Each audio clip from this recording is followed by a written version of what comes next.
माशी मुश्किलात का सामना है मुल्क को। माशी चैलेंजेस जो है वो दिन ब दिन बढ़ते चले जा रहे हैं, लेकिन इसहाक डार साहब का ये कहना है कि माशी मामलात मुश्किल मगर कंट्रोल में है, मुल्क डिफॉल्ट नहीं करेगा।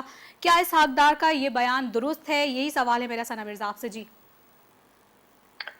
देखिए, इसहाक डार साहब जो कह रहे हैं, मैं कहती हूँ ये ठीक कह रहे हैं। अच्छा, मुझे अपनी आवाज वापस सुनाई दे रही है।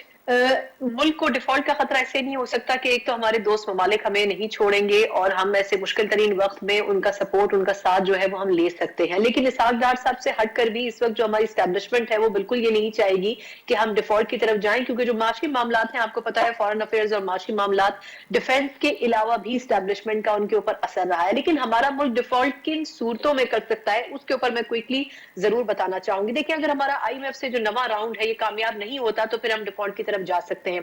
अगर हमारा गर्दिशी कर्जा जो कि तकरीबन 2,500 अरब पे पहुंच चुका है वो कम नहीं होता तो हम डिफॉल्ट कर सकते हैं। शहबाज शरीफ साहब ये कल बड़ा क्लियर कह भी चुके हैं कि ये गर्दिशी कर्जा जो है वो अपने उरूज पर इस वक्त मौजूद है।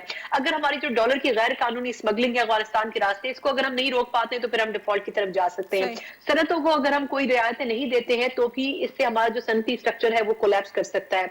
इसके अलावा भी अगर हम बिजली गैस की जो कीमतें हैं उसको कंट्रोल नहीं कर पाते हैं, अगर हम पेट्रोलियम मसनूआत की जो इंटरनेशनल मार्केट्स में 40 से 50% के करीब रेट्स कम हो गए हैं, अगर हम उसको अपने अवाम को मुंतकिल नहीं कर पाते हैं और वो फायदा नहीं उठा पाते हैं उन चीजों से, तब भी हम डिफॉल्ट की तरफ जा सकते हैं। ये छोटे छोटे मल्टीपल फैक्टर्स हैं। क्या वजह है कि 2022 में सबसे बेहतरीन इन्वेस्टमेंट जो पाकिस्तान के लोगों की रही वो डॉलर्स में और सोने में रही। सोना अपनी रिकॉर्ड सतह पर क्यों पहुंचा? इसलिए क्योंकि हमने सेफ इन्वेस्टमेंट की। हम ऐसी चीजों में इन्वेस्टमेंट ही नहीं करना चाह रहे थे जिसमें हमारा पैसा डूब सकता हो। क्या वजह है कि दुनिया में IT सेक्टर के अंदर ज्यादा इन्वेस्टमेंट होती है, टेक्नोलॉजी में ज्यादा इन्वेस्टमेंट होती है, एक्सपोर्ट्स में होती है, लेकिन हमारे यहाँ डॉलर्स में, सोने में और रियल स्टेट में इन्वेस्टमेंट की जा सकती है।